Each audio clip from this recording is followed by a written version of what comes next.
හයි කොහොමද ඔයාලට? ඉතින් මේක තමයි මං Facebook reel එකකට වොයිස් කරන ෆස්ට් ටයිම් එක.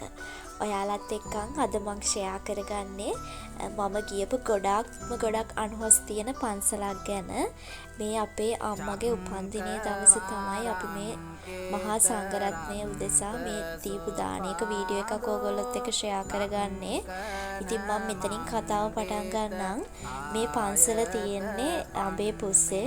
ඇත්තටම කිව්වොත් මේ පන්සලේ තියෙන විශේෂත්වය තමයි ටිකක් අන්දුරට වගේ වෙන්න තමයි තියෙන්නේ. අපිට අපේ උපන්දිනයක් විවාහ සංවත්සරයක් වගේ ඕනෑම දෙයකට දානයක් බාර ගන්න පුළුවන්. ඒ ස්වාමීන් වහන්සේලා අපට බණ කියලා පිරිත් දේශනා කරලා පුදුම තරම් ආශිර්වාද ගොඩාක් කරනවා.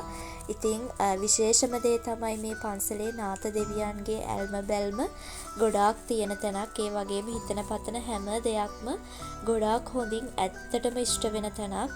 පුදුම තරම් හිත නිවෙන තැනක් මේක. ලස්සන ධාතු මන්දිරයක් තියෙනවා. ඉතින් ඒ ධාතු මන්දිරය ගැන විස්තරත් මම ඕගොල්ලොත් එක්ක අනිවාර්යයෙන්ම ඊළඟ වීඩියෝ එකෙන් ෂෙයා කරගන්නවා. මම හිතනවා මේ වගේ වීඩියෝ එකක් ඔයාලට ගොඩක් වටිනවා කියලා.